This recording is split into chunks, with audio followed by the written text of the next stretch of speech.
What's going on, Sam? Hi, Connor. How are you tonight? Doing great, doing great.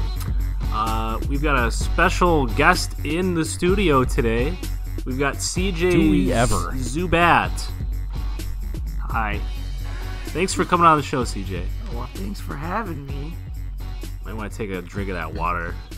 Thanks so much. Yeah, wet the whistle here. Yeah, we're in for the long haul. Oh yeah. What is this thing you have at the top of our outline? Yeah, so we were originally planning on doing this episode, our special guest episode with CJ last week. I had my notes here jotted down that it is cold, which applied last week because it was like minus 30. So we should just scrap that. But I was gonna make the joke, since we're all men of Madison. Truly. That I'm sure the campus on their socials made the joke that, you know, it's UW Hoth or whatever. Yeah. More like UW Thought. The most truthful thing we've gotten from the polar vortex. Yeah, dead ass fuck thoughts. Fuck UW Yeah. thoughts. Oh, speaking of which, CJ, did you hear the single that Tommy and I put out? No, I didn't. Oh, A single. I didn't show him the single. What's the single? The single. Yo. Yeah, I was down there Labor Day weekend visiting with friend of the podcast, Tommy Falgren, and we were mixing the medicine in the studio a little bit, and we came up with a real banger that he sent out the MP3 or the WAV whatever a few days ago. It's a real good one. You're gonna have to check it out. I'll definitely check that one out. That we'll put that behind the paywall for all our exclusive for all our Patreon supporters. Yeah, we'll put that on the Ooh. Patreon for sure. So if you wanna get early access to the Sam Bieneman debut single,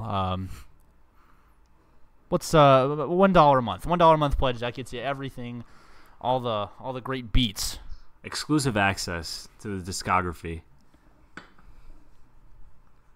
So, anyways, yeah, we got CJ on the show tonight. CJ is a journalist connoisseur, journalist savant, a real Student man of of the the journal. game. Yes.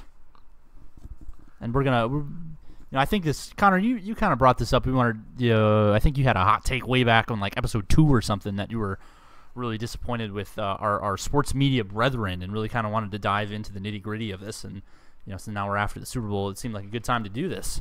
Yeah, that's kind of where all this started. I remember what you're saying, and I still feel pretty much the same way that I did when I said that back then. Yeah, so that's kind of what inspired this episode, was just kind of consuming a whole lot of trash media in sports and noticing a trend in sports media and journalism that doesn't leave a very good taste in my mouth. So, yeah, that's why we have CJ on. He's a journalism school student here at the University of Wisconsin. So we're gonna hit him with some tough questions.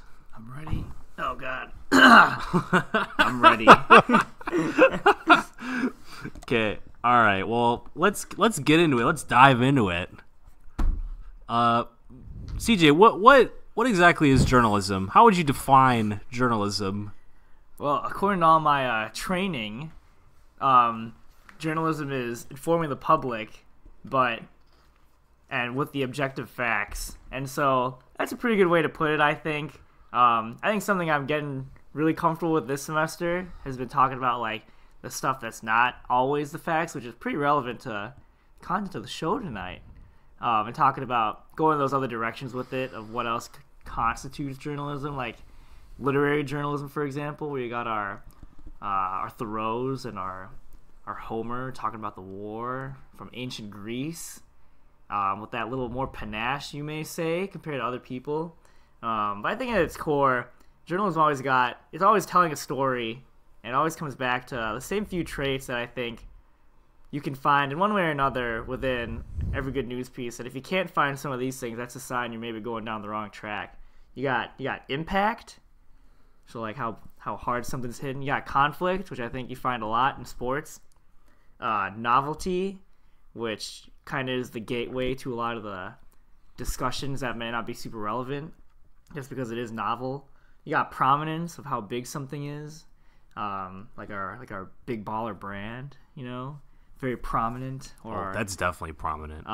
we got our timeliness of all the press around the Super Bowl, and that's when you can kind of start to see when things are fading too, of like how timely is something when we're still driving somebody to the ground in some subject that's not really people are thinking about anymore, not very pertinent. You got proximity of like how close something is to you personally. So, for example, us being, as you mentioned, Men of Madison, the Badgers are very, very close to our proximity. So stuff's always news on Wisconsin. Yeah, that sounds to me like you described the MJ versus LeBron debate to a T. I think that really checks all the boxes. Yeah, that one, like you see the traits and you see how some of them aren't there, and it's like, well, this is why you can tell. You've got the timeliness that's just not there. 1-on-1, never lost. Back in my day, my heyday, I swear. You got your prominence of this guy creates his own prominence by just yelling, and the blasphemous claims that he lays to suit that you can never really find the definition of or find the objective truth. But boy, do you got some conflict. A lot of conflict. And the novelty of it too, or what seems like the novelty, but one could say is like very settling into, that's just how things are now, of conflict, of people yelling at each other, and kind of like that moment in Anchorman 2 when they have just the anchors yelling at each other, like, oh, just keep fighting, it'll be fine, just like that. First Take, the TV show. Yeah. Yeah, so I mean, I think we kind of boiled down some of the, specifically with this situation, how talk shows seem to be able to get away with discussing some of this shallow material, and seem to rehash some of the same principles or some very similar hypotheticals, and they manage to, get very similar reactions from the audience, and nobody seems to. I mean, they still keep watching it, obviously. So we have a couple of examples for you, CJ. We wanted to ask what your opinion was on sensational talk show sports media specifically. We have a couple of examples that we provided here. We have First Take, Skip and Shannon, and Colin Cowherd's show. All three of these shows, while they're different in their own ways and feature different personalities on each of these respective shows, they all sort of revolve around the same principle and same formula of a talk show where a host typically gives an opinion on something, and that opinion generally involves some sort of hot take. Literally in the name of the show, First Take, it's kind of a play on hot take. And so all these people kind of use the same formula for this show, where they talk about some ridiculous things. Sometimes, they do serve a purpose of getting people news on current events. They talk about what's going on in the sports world at any given moment, any given day. But they're certainly not short on talking about stuff that doesn't really matter. For our first example, First Take, we linked the, if our viewers want to follow along with us, we linked the YouTube clip of First Take bringing on LeVar Ball and discussing his comments when he said that he would be able to beat Michael Jordan in a one-on-one. And it's if you haven't seen it, piece of it's First Take at its finest. It is the best clip of First Take ever. Yeah, it's without a doubt the most quintessential clip that I could provide that outlines First Take as a sensational sports talk show. I mean, it seriously is like over 10 minutes of just yelling back and forth with there's no facts are brought up, no statistics. It's all speculation on this hypothetical that can never be proven or disproven. Right. There's no way in hell that Michael Jordan's going to come and play one-on-one versus LeVar Ball, and we're going to let it be decided on the court. Exactly. So I mean, right, something that we can all agree that like you'll never be able to figure out if this guy is right or not, and that's the whole point of bringing up something like that, is you can never prove, but you can also never disprove a statement like that. So it sort of empowers somebody like LeVar Ball to be able to go on a show like that and to say stuff that's as sensational as he is. It's, I mean, largely why he's popular, I mean, if you want to use that word, why he's well known, is because he's known for making his sensational statements, and those are things that people get attracted to. It's kind of the same principle where like any publicity is good publicity, and LeVar Ball sort of takes that motto and runs with it. So I wanted to highlight that show specifically first, just because I think that's at one end of the spectrum here where, yeah, we're discussing hypotheticals that everybody can agree, for the most part, can never be solved. So then moving a little bit closer to reality, we have Skip and Shannon's show where they brought on Tony Gonzalez, perhaps the greatest of all-time tight end, but, you know, who's to say? And they compared Travis Kelce and Zach Ertz, two tight ends that are currently in the National Football League, arguably right now the number 1 and number 2 tight ends. And in this clip, Shannon Sharpe, who played tight end and was decent in his own right when he was in the league, they sort of got John back and forth between who was a better tight end. And while it was not quite as ridiculous as, you know, LeVar Ball versus Michael Jordan one-on-one, it did get into this area of where, you know, Shannon was bringing up, well, if I would have played longer, if I would have had a team that was, you know, more supportive of my role, you know, I would have been better than you, Tony. A lot of conditional statements and various hypotheticals that, while they're much closer to reality than the Michael Jordan-LeVar Ball debate, are still rooted in a world of fiction, clearly. So you sounded like your old buddy as in high school. Oh, if I wouldn't have blown out my knee and I could have played in the big game and would have gone to Big State U, and that's exactly it. Won the Heisman. That's funny. Yeah. So still pretty ridiculous. Still not talking about anything real. And then we move on to our last clip here, which sort of departs from the hypothetical conditional statement world, where Colin is interviewing Baker Mayfield, and essentially trying to paint a portrait of his personality to induce a sort of hot take situation. So he takes the game where Baker Mayfield, while he was playing at Oklahoma, when he scored a touchdown against Ohio State, and he was trying to walk through the situation and have Baker narrate it for him in order to draw out a response from him that would describe him as a selfish person. Because he played a clip where he scored a touchdown and he ran over to the fans that were at the game and then ran back to the bench. And Colin was pointing out that he didn't recognize his teammates, therefore he's a selfish teammate. And it's so facto, yeah. Yeah, exactly. Yeah, while this moves a little bit closer towards, you know, some more real stuff, it's still not, this isn't real news.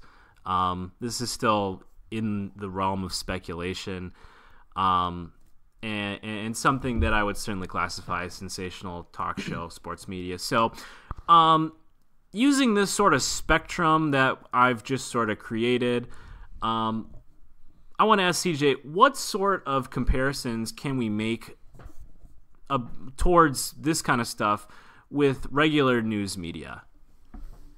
I think one of the big things about all three of the examples is the prominence of, especially in the latter two, the like name recognition of it. And that's one of the big things in regular news media that you see as well. Or rather, I'll go on to say like irregular news media. So like you think of it, there's got these 3 shows, none of them specifically are like ESPN. Like there's not an ESPN example, right? Because like they report the games and they stream the games and they do the follow-ups and stuff. First take is on it ESPN. Is ESPN? Okay. Yeah. And so, which goes to show even ESPN kind of dips their feet in the water. But that's one of the big things about like 21st century media in particular is that the proliferation of the choices has caused people to really go for that singular kind of vision. You know, like you've got when people think about the news on Twitter, for example, they'll think about like Mark Dice and like Real Donald Trump at Real Donald Trump, #RealRoads. But Thank you. Yeah. And just having all these choices around, you know, back then during the Cold War, for example, when people were really keeping up with the news and trying to, and even then there was still a lot of scare tactics and other stuff that we can get into. It was like the 3 channels. We got ABC, CBS, NBC, and if you're lucky, you get some PBS in there, you know. Shout out to Wisconsin Public Television. But that was it. And so now with all these choices around, the way to get your viewers on is to just find it as a singular vision as possible and to really just go for the shock value of it, which all 3 of these takes and videos have obviously had, and getting all their views and getting all that retribution and their personalities, to just take their personality into the nether realm and to use that as the fuel to get views rather than talking about the news per se.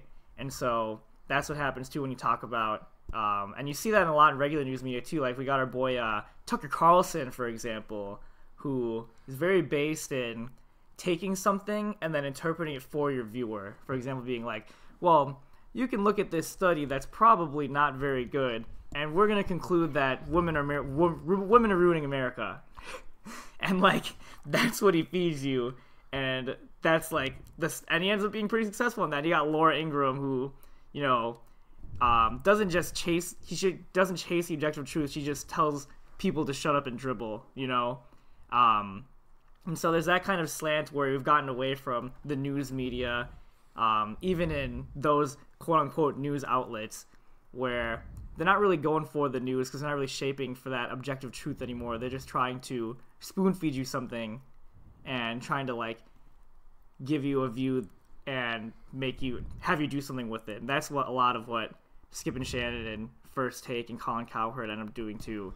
They just chase that thing, and that's, like I said, goes back to just like all this proliferation of like there are so many choices out there. It's actually impossible to like truly distinguish every single option, because before you know it, there'll be a cool podcast like Definitely the Experts up, and it's like, oh well, I have to check this too, and then there's another one, and all these outlets are out and they're trying to grab your attention, and this is how they succeed in grabbing it by this point, is just the full-on value of like, whoa, the hot take, and oh, these wild claims, and oh, they said this, they said that. And so it's funny that in an era of all this choice and all these proliferations and all these like teams, so to speak, the era of working together as a team and whatnot, and like having all these positions, it's still the singular vision that sticks out because that's what they go for. That's still just Colin Cowherd on stage.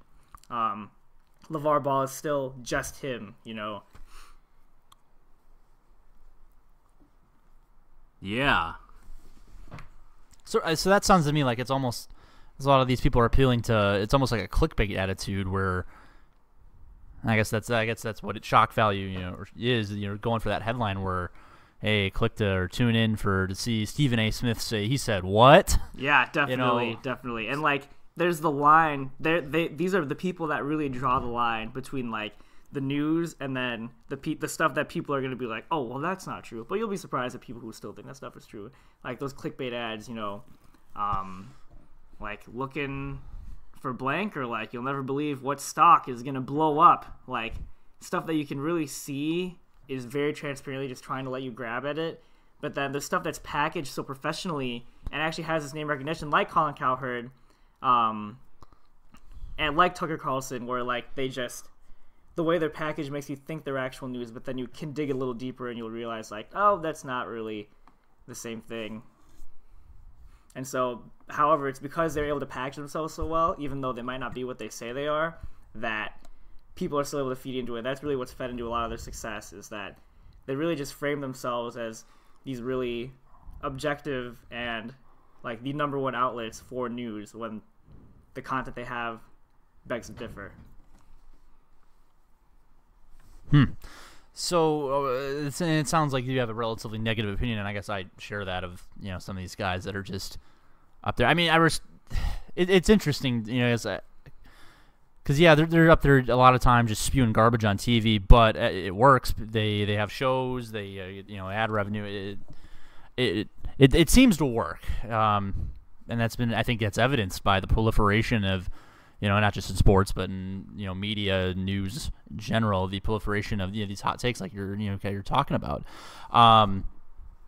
Is this a good thing? Is it bad? Is it how do you fix it? Where do you fall on that kind of stuff? Yeah, I think it's definitely like you can't deny the good that comes with where we've been at right now. Like, there's never a time where we'll be able to listen to so much music based on just a click. And like, there's never a time where you can just go online and learn so much, but because of like that proliferation, there is a proliferation of the bad, and I think that.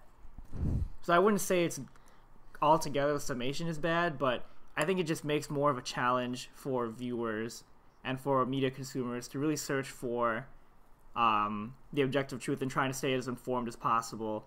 And I think that's something that, in a world that's still also, like we said, with the proliferation of choices and just the rapid pace at which we live now, of like being able to get anywhere quicker, being able to order anything faster, it just makes people want things quicker too, and it just makes them not want to be. It challenges. It almost like is its own caveat. Like, you get everything quicker, but like there's still stuff that just you can't rush, like being informed. And so if you do try to rush, you could end up finding yourself astray. And everyone's pretty guilty of it, because we all live, like, we truly, as the quote goes, we live in a society. And like, I wouldn't say it's bad. That's just society. Like, that's just how it is. But you just gotta search for it and be good about it, And as far as fixing it, it just is a matter of like challenging yourself to stay informed and making sure the people around you are doing the same thing. I think that's what one of the like best parts about being a journalism major is for me, is challenging myself to try to stay as informed and to like know about things, and being able to, like, if I have an opinion on something, being able to make it based on more than just hearsay, so to speak. Gut feeling. Yeah. That's an interesting take or not really a take, but just a statement, that the struggle to stay informed is kind of something that drives the propagation of things like clickbait and news that sort of advertises itself as like a one-stop shop for learning about something quick and easy and fast. So I think you wrote this, Sam. This sort of ties into this. Do you think this is like a generational thing, because we live in a society where, I mean, we can essentially find information at the push of a click, and we're pretty used to now at being able to get what we want relatively quickly. Is this a result of that? Is that why this news is still thriving the way that it is? I would say it is kind of a generational trait, but I don't say that in like the cynical sense or like the fed up sense of like, well, back in my day, blah blah blah. Because the struggle, like the chasing of like objective truth and like trying to find that kind of stuff, it's always been around. It's just looked differently before. Like before, like I said, we talked about having just those 4 channels and everything. But like even then, depending on your access to said channels, like for all we know, you could be just feeding into the local paper because you don't have TV. And so who knows what the local paper is spewing, like, but how are you able to tell? You're not able to access all these outlets and figure it out for yourself. And even further back than that, imagine being the crier boy that has to like ring a bell through a street of New England and like yell news like the king is dead or something, you know? Like That's some are you just gonna believe, old-timey just Twitter. gonna believe that? Yeah. And so that's just the way it manifests itself today, is like this same struggle of finding the objective truth and trying to sift in the Wisconsin tradition of sifting and winnowing through the bad and able to get to the good. And so I would say it is, but that's not a bad thing. It's just something that it's a challenge that we're obviously able to do because we are able to sift and winnow through, and we're able to tell what's fake and what's not. We just have to make ourselves do it, and we have to make ourselves stick with it. And then, but as a result, that it definitely leads into other generational traits too. Like having access to all this knowledge makes us want to process it somehow, and sometimes it's easier to just process it with something easy like just listening to Colin Cowherd talk about his theories to switch up the college playoff, you know, remove divisions and those kind of takes. Yeah. Hey, that's we do a little bit of that on our show here. Yeah, and like it's not that it's always bad. Like it's Don't knock the hustle, man. No, but it's just more so like don't just it's one thing to like do that, but it's another thing to like, well, I know everything about the Big Ten because I listen to Colin Cowherd. Mm-hmm. Like, oh, I don't know. Or like I know everything about the world because I Listen to definitely the experts. yeah. Broaden your sources, everyone. But also Mouthpiece you can come to us for everything. Yeah, definitely the experts, the mouthpiece for the NFL, for all thoughts. For all thoughts. For oh, yeah, I didn't mean it like all thoughts, but I guess I did just let that hang. But UW. all thought, you have to wait weekly for your thoughts on everything. Please stand by. No, I guess to the generational thing, I think what kind of what sparked that, I don't know, that line of questioning or that discussion point. I was listening to a podcast. They were just, a couple of guys. They were discussing Fire Festival, big documentary. That's a big deal. And then comparing the Hulu and the Netflix one, and then inevitably which one's better? And then I think there was one of them said, well, it's such a. I don't know if apparently this has been ascribed to millennials is that everything has to be ranked. MJ versus LeBron, who's better? Top 10 lists. God, I years a couple years back, I was a consistent Watch Mojo top 10 guy. Oh yeah. Which I still am. Watched a ton of those for a while, then realized, oh, this is all garbage. This all is meaningless. But those kind of top 10 lists, or you can find what are BuzzFeed top 10s, whatever. There's so many out there. Yeah, I don't know. There's something that is like, why do we feel the need to do that? I don't know if you had a good answer. I don't know. Yeah. But yeah, go ahead. Oh, I think that that really goes back to like, excuse me. Also the proliferation of all our choices and whatnot, because like imagine you lived in a cave and you came out of it and you missed like the entire 90s Disney era, right? And so it's like, oh, well, there's all these movies, like, where do I even start, And you can just pull up a BuzzFeed article learning about if Pocahontas is better than Aladdin, or if Beauty and the Beast really deserves Best Picture nomination as the best animated movie of all time. And, like, just having all these choices and being able to do anything at a push of a button, it gives us that need to want to process it all and sort it so that we're able to make some sense of it.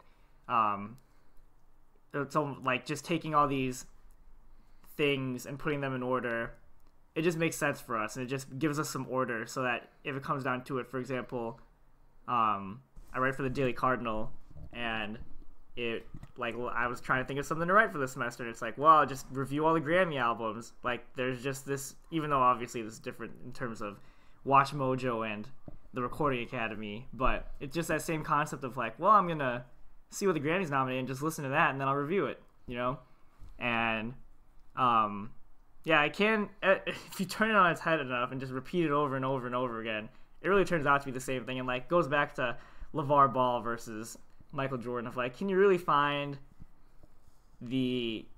justify and like turn to reality these fictions that you might have of like, which one is the best Spider-Man costume. And it's just a way to sort it, and it just makes sense of everything that's going on, so that we're able to be like, well, at least we have this thing. At least we know Up is the best Pixar movie. I don't know. Do you think Up is the best Pixar movie, Sam? Boy, I'm gonna have to disagree with you there, CJ. I'm gonna personally attack you because of it. No, I'm kidding. Cars 3. But no, I haven't even seen it, but it was okay. Yeah, no, so that kind of, there's a YouTube link here that I threw in, kind of the similar bracket It in reference to pop culture brackets, like it'll come out in another month or two here when March Madness rolls around, and everybody will make their brackets of the top Disney movies. That's a good example of one where then everybody votes on it, and then there's someone, then it's deemed that one Disney movie is supreme, which is fine. It doesn't really solve anything. It doesn't really take care of anything. I think the point of the video the guy's making is just because it doesn't necessarily validate your opinion or disprove or whatever the opposite of validate would be. If that isn't your favorite movie, you disagree, and it's just, I don't know, it's a conversation starter. It doesn't really add anything to a conversation. Yeah, it's there and it's content, and like we like to see it because I think people really like to like try to put it in order and then try to have their own reaction to it. But yeah, I think especially considering all the award shows that are on, like it seems like and now it's very easy to access who wins what, and you just kind of want to take it on for yourself. Like people talk about, or there's the Grammys on Sunday, but everyone's got their own prediction and everything, and now we can actually it's very easy to just like put it on there for everyone to see, and so people really take advantage of that, and then it turns into entire outlets who are just cranking that kind of stuff out, like BuzzFeed and WatchMojo. Yeah, I mean, it seems to me like it's kind of a mechanism that people use to, essentially break down like huge, like you were saying before, that there's like, if you came out of a cave and you were like, what movies are even good? It takes kind of all the legwork out of finding out for yourself and creating your own, like, I don't want to use the word opinion necessarily, but it's kind of the best one to use. But forming your own worldview, I guess, on what you think is the best or what you classify as the best, because it's an entirely subjective word saying that something is the best. So these things kind of just take all the effort you have to put in to actually create something like that and just boil it down immediately so that you can kind of go in and you can form an opinion in a very short time when you have these lists in front of you.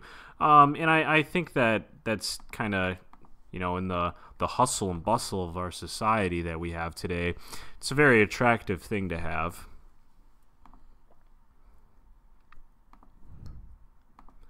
Yeah, for sure. Yeah. What do you have to? You have a thing about head coaches here? Oh yeah, I suppose I do in my notes here. I guess you kind of, or excuse me. We kind of went down a path or trying to make a comparison between sports and regular quote unquote real news earlier, and then CJ, is there anything in your opinion that you've is similar to, and the example I use here is head coach, where someone's giving an interview and their sole purpose in the interview or press conference is to not say anything, for whatever reason? Well, I know why, but NFL head coaches are their whole goal is they're going to get asked questions about game plans, about injuries, and all this stuff, and their whole sole purpose in there is not to give away any actual information. Is there anything else like that in the media world and journalism where someone has dedicated times, multiple times a week, has a fair amount of media availability for the press, but their whole purpose is not to actually say anything? I think it is around, definitely not as visible as head coaches, because I think that one has a direct connection to the people, Whereas the first thing that I think of is like PR spokespeople who really are always trying to advance the brand that they represent and whatnot, and they have all these things dedicated to it, and they have all these goodwill acts, like so and so is donating $1 for every purchase of a brand new car to this and this charity, and so it's like they're trying to say something, but maybe not. Those things are definitely pretty wholesome, and depending on the cause, they can go towards good things to make some good change, but it all boils down to just like advancing the brand, and advancing, or if not advancing, then just holding their own down. Because imagine being a head coach and not doing any of that stuff. Imagine how much less your franchise is going to be seen. Imagine how much less people are going to be talking about you. Imagine how mad your manager is going to be that you're the Chicago Cubs and the Chicago White Sox see you on all the press. And so it's almost like the bar was set. Now it's just got to stay there, and everyone has to do it. As far as media availability too with head coaches, I feel like the only other people that I can say that, aside from as far as direct connection to people, because head coaches are for sports teams, as people feel very intensely about sports teams, would be like politicians and politician spokespeople who you can see them go on, especially for something that might be pretty secret, or for example like the shutdown, and you ask someone about the shutdown, they'll just be like, well, we're working on the shutdown, and we're trying to bring the government back. And I'm sure you can find the same version of that. How many members are in Congress? Like, a lot of times. At least 100, one for each senator, and then however many are in the House.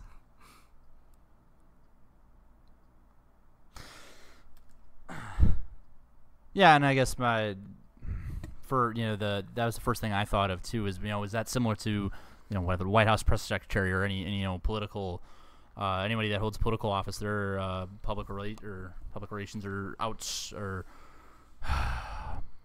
they're people that talk to the people. You know what I mean? But I suppose, yeah, like you were saying, it seems like they would always be trying to advance a narrative or an agenda, either from the corporate side of things, from a company, trying to basically doing goodwill or enhance the image or the value of the company or whatever. And similar, I would think that would be similar, right, for anybody in political office. Their spokespeople would be wanting to advance basically their personal brand as a politician, right? Right. Which I guess is similar to sports. I don't know. You want to be good, but not give away any of your super secret game plan things or whatever. But yeah, I mean that's what I was gonna. That was my comparison that I would have made to a head coach, is like whenever somebody of notable political office is giving like a press conference, and you kind of just have to dance around these questions, because much like a head coach, if you say something that's a little too volatile or something that gives away a part of the game plan, like it immediately makes the front page. So it's this game. Yep. So departing a little bit from that, I want to talk about social media and its relationship with sports media. I mean, really, since Twitter kind of became a thing, Twitter became a popular way to break news in sports, just because of how easy it is to type out a tweet. I mean, the large number of people that are obviously on Twitter. I mean, the whole interface itself is just set up to be able to distribute like quick and easy news super fast to people, and to get word out in a matter of seconds, really. I've listed a number of popular sports reporters that use Twitter primarily to break news. Ian Rappaport, Adam Schefter, and the big Woj, Adrian Wojnarowski. And I mean, this goes for both the NFL, NBA, I mean, any big sports news, really. Can you tell us what kinds of like implications this has for news? I I mean, I have an example sort of down here, but I want to. What sort of implications do you have, like on the surface face of this?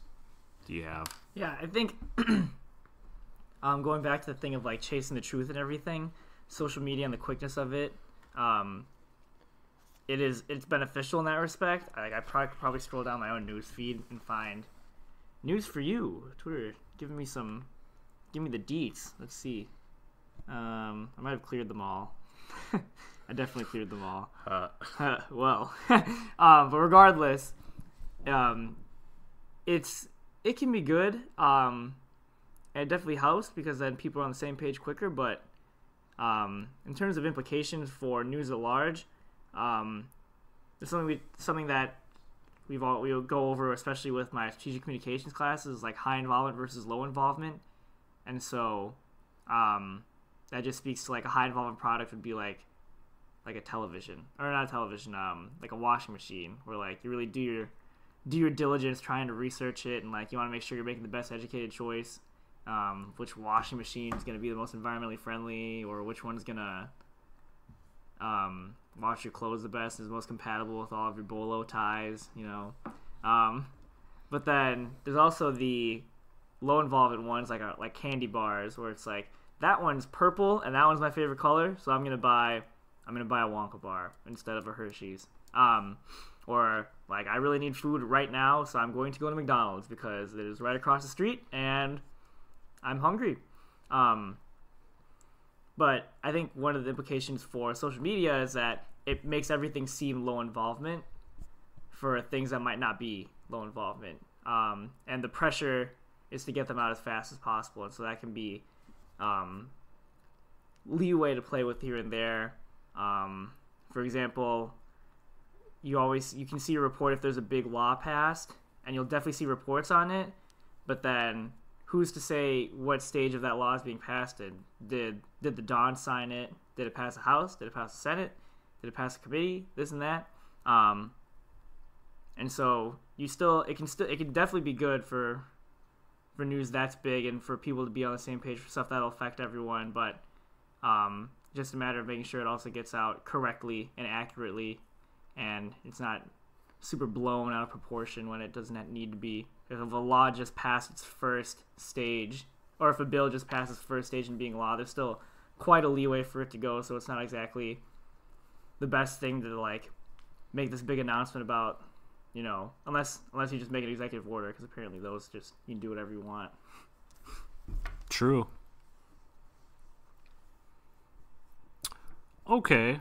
Well, to build off of that then, I want to ask if you think that these kinds of stories are less likely to be perceived as credible than because they're produced at a much faster rate. And the example that I had here was Chris Reed. He was a Raiders sports writer, and in the middle of the season, he tweeted, let me just pull it up. Click on the link here. Right here. Raiders writer gets absolutely destroyed. Oh boy. Hope the actual tweet here is. Yeah. So I don't know. The tweet isn't actually given here. The tweet said though, just heard Jordy Nelson is retiring tomorrow. And it was in the middle of the season, and this was Jordy Nelson's first year in Oakland after he played in Green Bay for the rest of his career. So it was pretty big news, and it was, at the time, the Raiders were looking like absolute garbage, so it wasn't crazy, especially coming off the heels of Vontae Davis retiring mid-game for the Buffalo Bills.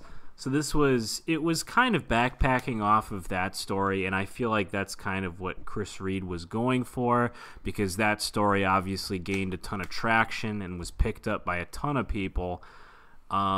It was found out very quickly, though, after Chris Reed tweeted this, that this wasn't true. And he tried to backpedal on this tweet by saying that it was, quote, just his opinion. And it didn't mean anything. So, yeah, with this story sort of in our minds, do you think that these kinds of stories are less likely to be credible or perceived to be credible as they're produced as fast as they are? I think you can definitely go towards that way, and this is a really great example of it. And it's nice to have everything so quickly, but like we said, the big involvement and high involvement of something as big as Jordy Nelson retiring, like, it just goes to show that the bar is still set. That even if it's high involvement, you can't just treat it like a low involvement product, like a low involvement action. To just tweet that with Chris Reed and his outlet, to just say Jordy Nelson's going to retire, because it obviously goes to show that he paid very dearly for it. And I think a story that is less credible could probably be produced quicker, or was probably produced quicker because of it. But at large, I wouldn't think so. For the stuff that ends up being true, for news in general, because then it evens out with the stuff that's really good and is actually true, because that stuff is researched diligently and confirmed by the right sources. Always gotta confirm your sources. Cite your papers, just like in college. No doubt. MLA citation. Do you have any to add, Sam? I think I used. Did I use MLA, or what did I use for the couple papers? I think I might have used Chicago style. Chicago Turabian, yeah. I don't know. Maybe that was high school. But no, I have nothing. And I just wanted to add our citation thing. Oh wait, no, actually, this is just a story I heard the other day, which is interesting when we're talking about our Woj bombs and our atom bombs and our Ian Rappaport bombs. Were these guys who are usually, I think, have been around for a while and are usually generally pretty credible with their breaking news and their scoops. We're listening to former NFL players who would go on Twitter to see what's happening to other players on their team, see what the news was, whether someone got traded or someone got hurt. Which is it's amazing that these guys have sources in locker rooms or front offices, coaching staffs around the league. Built enough a solid network of guys where they can get these inside scoops, where players on the same team don't even know what's necessarily going on, or don't hear it directly from the team themselves. They hear it from these outside media sources. Yeah, I mean, it's kind of interesting that what you're saying, where players are kind of a source of information for things like injuries, or just, I mean, we could take the Steelers, I guess, as an example, where there's just, it's kind of drama island there right now, and anything that anybody says out of that locker room is just people take it and they'll talk about it. Like if somebody says, yeah, Antonio Brown was a real, he's a real fuck. They'll talk about it, and it's like, well, what does this mean for the Steelers? I think it's an interesting point that players it's not like they didn't have a voice before, but now it's just so accessible and so easy to like screenshot something that somebody says and to save it and file it away for later. Yeah, kinda. Yeah.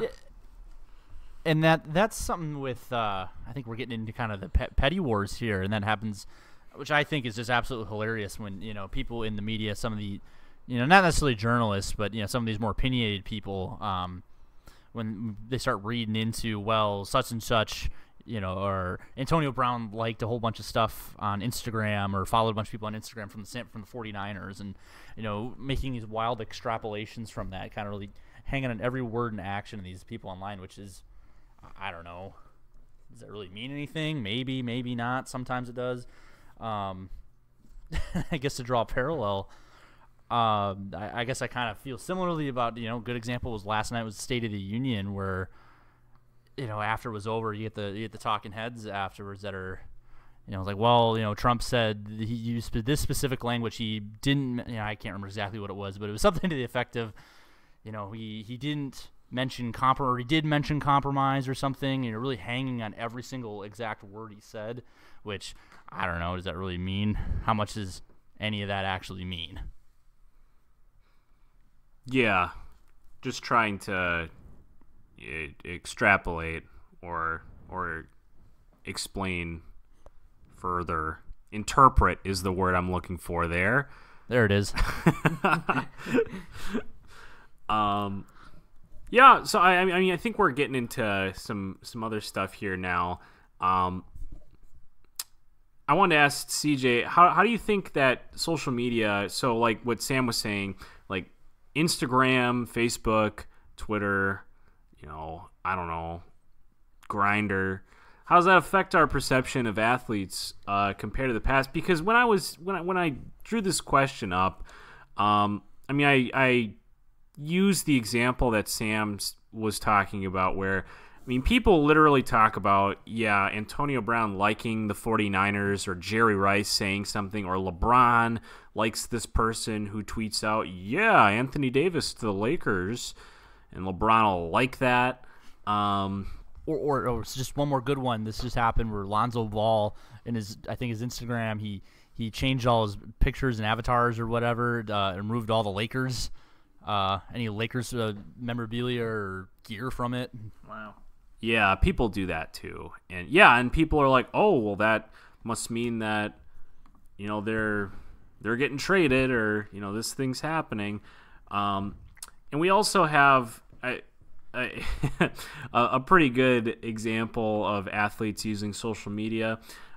When athletes, I guess, like interact on social media, either with their regular account when they're commenting on things, or in the case of Kevin Durant, where they're caught using burner accounts in somewhat silly ways, and people figure out that it's them. I mean, it stuff like this, I guess, I just can't really draw a very good comparison or parallel to things that would happen, like 20 years ago, where this kind of stuff didn't really exist. Do you think that changes how people view athletes? Because to me, I think it sort of humanizes them in a way that maybe the media didn't do it before. Yeah, I would say that it definitely gives a chance for humanizing, and it lets people, that's part of the reason why they're so popular, is that you have this direct channel. Like, you can just add Jimmy Fallon whenever you want, and like to think that he's on the web the same as you are, and that he's using this stuff and he likes the same stuff. But in the same way, because you can like see everything that they're doing, there's also the lens on them of like being the role model too, which is the big caveat. I just also want to say the first thing I thought of when he said this was when Ted Cruz liked like some porn video on Twitter. Yeah. And I was just laughing about that to myself for a good 10 seconds. But and so like Very that's a good humanizing. example. Yeah. Very relatable, Ted. Wow. Is this OC? You got links? Got that source material. And so it affects it in that way of the athlete is now a lot more in charge. They can be in charge of it, because they're the ones that can determine their own image. They're the ones in charge of their own Instagrams. For example, like an example I'm trying to think, I thought it was like O.J. Simpson, where like everyone wrote so much stuff about him, but like none of us ever. And how does that compare to like the interviews? Like what did he actually say on camera? What did he actually say on the field, in the courtroom, all that stuff. And so, but at the same time, people obviously outlets can still twist that as much as they want to. For example, Colin Cowherd, who tries to twist around Baker Mayfield's personality and whatnot. And so it's still possible for them to do that compared in the past when those athletes might have had as much of an outlet, but it's nice that they at least get the chance to try it as much as they can on their own. They can make their own accounts, get a little blue check mark, verified, and be able to represent themselves. And I do enjoy the humanizing parts of it, but it also comes with the inhumane lens of like everything better be perfect. You better not cook that steak too well. I'm lose some brownie points. Better not put corn syrup in your beer. Yeah. Better not put beer in your corn syrup. Stay tuned for that. Just file that away in your pocket, and all you loyal listeners out there. Yeah. I mean, do you have anything to add to that, Sam? Yeah, no, it's interesting, seeing these people interact. And I agree with what you're saying there, CJ, where they're more in charge of their brand instead of being limited to just what a traditional newspaper or TV would be able to portray them as. They're able to go out and get their image or their personal brand out better, or be in more control of it. Maybe is a good way to put it. Which is interesting too, because I think we're living now in an era where the actual athlete itself has more power than I think any point in history. Just as a very broad statement, that's going from college, where there's been a lot of reform, or there's been a lot of discussion about reform for whether there's compensation for collegiate athletes, and then you get into guaranteed contracts and other reforms that are talked about in different leagues. Obviously, they're not going to dive into that. I'm not an expert on any of that, despite what the name of the podcast is. But just in an era where in terms of the industrial sports complex, things are seemingly trending more pro athlete as opposed to pro ownership. I think social media is a good example of that, and is part of this evolution that we're kind of in the midst of. Yeah, no, I agree. Definitely much more oriented towards player and the sort of autonomy that they have.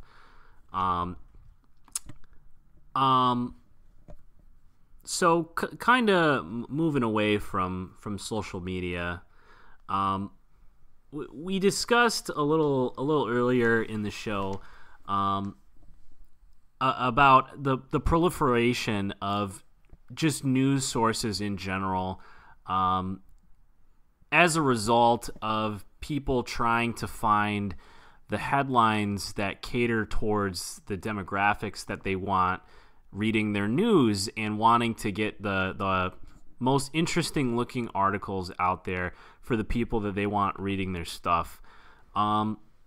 So in sports journalism, it's pretty clear that certain news outlets have certain agendas that they need to fulfill.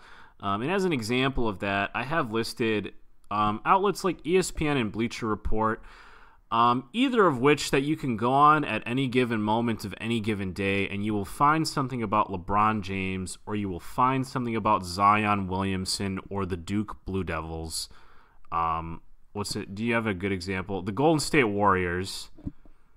A very select Tim Tebow. Yeah. You have a very select number of things that these people write things about, or just post content on. And it's something that people, your average layperson definitely notices. It's you pull up any post that ESPN or Bleacher Report have on things like LeBron James, and the very first thing, or if it's not about LeBron James, the very first thing in the comment section is, oh, well, but what does LeBron James think of this? Or, but what is Zion doing during the game? Yeah, it's the same lame joke on every piece of content that they will ever put out from now until death do us part. Yeah, pretty much until ESPN blows up and is no more. So with this in mind, I read a pretty good article that was written in Sports Illustrated, where they stated pretty much that, and I think this goes along the same lines of what you were saying earlier, CJ, where back when there were a select few news sources for people to actually get any information from, these sources sort of had to play a more objective role just by default because they needed to report on what was going on. And in order to get through all that information as quickly as possible, it doesn't leave a whole lot of room for opinion writing or, expounding on the ideas that were sort of embedded in these events. So what this Sports Illustrated article was essentially getting at was that sports journalism writing is moving more towards sports advocacy writing. And in the article, he had a pretty good story where he said that, it's very clear that this is changing and this is what it's developing into, because I remember one of my colleagues, I went to a Dodgers game, and he had to do it last minute, I think, and he went and he watched the game and he wrote on it afterward, and and somebody came up to him and they were like, well, what a game, it's great that he came out. Last minute it must have been pretty stressful, but at least they pulled off the win. And he was like, I think he responded with something like, it really didn't matter either way. Like, I'm getting paid whether they win or lose. Just get paid to write about it. And so that, and he used that in order to describe an event where he was sitting as a fan at a Cubs game, and his agency pretty much told him to do a post-game report, and he said, well, I shouldn't do this because I have a Cubs jersey on. And they're like, it doesn't matter. Nobody's going to care. And so his whole thing was talking about how sports fans specifically, like, they want sort of like what we were talking about in social media, where the sports journalist is almost humanized into writing about this specific team. So sports advocacy, where they write on almost on behalf of the team, from the perspective of the team, and they want the articles that are written about that particular team to obviously be favorable of them, rather than just giving a rundown of the set of events that happened. So expanding on that idea, then, I've come across, and this has been in ads that I've seen for a long time. Company called The Athletic has recently risen to prominence in sports journalism, and I think largely because of the way they advertise themselves. On their front page of their website, it's no ads, no clickbait, only stories with substance. And even when we pull up the app for The Athletic, it looks very much like just a newspaper. Like, it's very to the point, and the articles that are written about it are, they expand quite a bit into the material that they write on. So I wanted to ask CJ, do you think that this is really all that different than things like ESPN, Bleacher Report, whatever? Do you think that the pendulum is swinging back towards more objective news sources, or is this just more of a result of even more proliferation of news sources? I'd say it swings a little both ways in that respect, and I think the state of the news is where we're at, like, as a whole right now, and I don't want to speak specifically to sports journalism, but, like, in journalism, is that, like, there is everything, but it kind of all evens out. Like, I know people always talk about, like, political bias in reporting, for example, and that's because you obviously have your MSNBCs and your Fox Newses and your Breitbarts, who are very obviously not neutral. And so you'll have your authors and sports teams who are not neutral, and you'll have stories that obviously are trying to lean one way or another and trying to advance an agenda and or get your views to advance their own agenda because they know you're going to read something about the Warriors, who let it be known lost a 3-1 lead. Never forget. Thanks for bringing that up, CJ. Yeah. But then, like you had said, it gives rise to other places as well. You know, I highly doubt, like, with the way all these media outlets have come up, that people like, that almost all these singular people like Colin Cowherd would have risen, but also the prominence for outlets that people never thought about before, like the way the Washington Post is now, really got like the stronghold, you know, like they're really one of the biggest names ever since the Vietnam papers were leaked. And then there's just that challenge to just be better that really comes with all the proliferation, all the sports or all the advocacies that go whichever way. And so each one is a little different. Each outlet is a little different. So it's just a matter of staying informed and setting your sources properly and following the outlets that you believe in, or not even that you believe in, because people can believe in the wrong outlets, but the outlets that are always chasing whatever is like the objective truth. And it's not to say that like all in all that everything else is just blasphemy and there's everything wrong with everything else. Like this is fun. Podcasts are fun. We're just spewing our stuff right now, and like there's nothing wrong with that. There's nothing wrong with like listening to. There's absolutely nothing wrong with listening to this. So make sure you tell all your friends.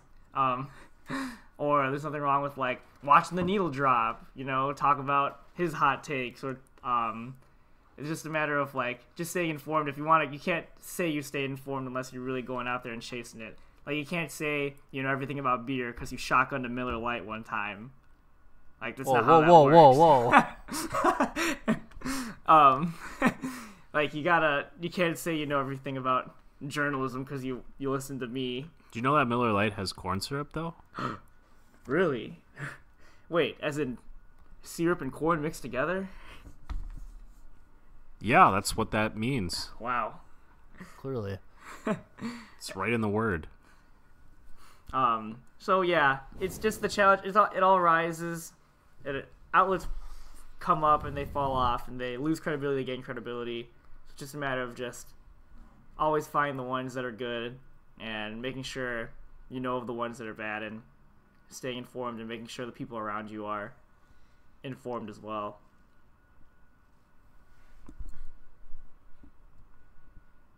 Hell yeah.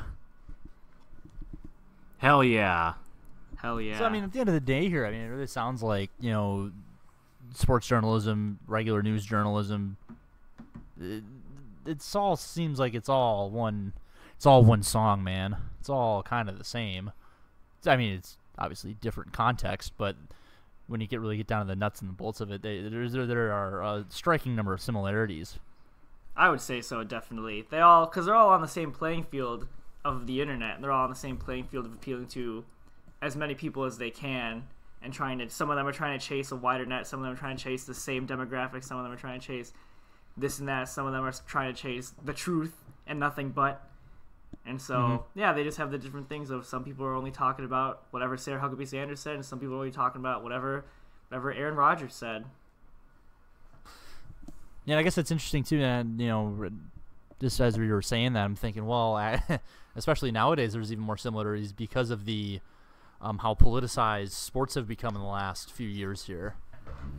Yeah, I would definitely agree with that too, because now that's become almost like this own stronghold of other reporting of like, yep, let's talk about especially when it comes with the ever increasing like Venn diagram that's just becoming a full circle of the kneeling for the anthem, and you know what groups LeBron supports, and him tweeting against the Don. Who's going to the White House after they win a Super Bowl or not? Yeah. They win a title. Hey, but we know what are one they serving thing. at the White House when someone shows up? What's on the menu? Oh, what a buffet! Would you like a Big Mac or a McChicken?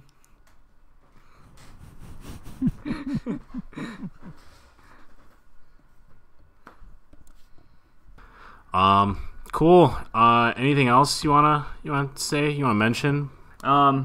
Thanks for having me on, and like we said, all that stuff. It seems like we can go in a very cynical and negative direction about journalism at large, and about all the problems that it can bestow, and all the things that are wrong with it. But there's a lot of fun in it too. Like I said, podcasts are fun. There's nothing wrong with listening to stuff that you like. It's just a matter of staying informed and sifting and winnowing to find that great objective truth. That's what's up. Thanks for all the knowledge today, CJ. Yeah, thanks for having me on, folks. It was a pleasure. Of course, we'll try to have you on again. Support the Patreon. Find us on Facebook, Hashtag YouTube, Railroads. Hashtag Railroads. You can find us at Hashtag Railroads. And we'll catch you next week. Bye.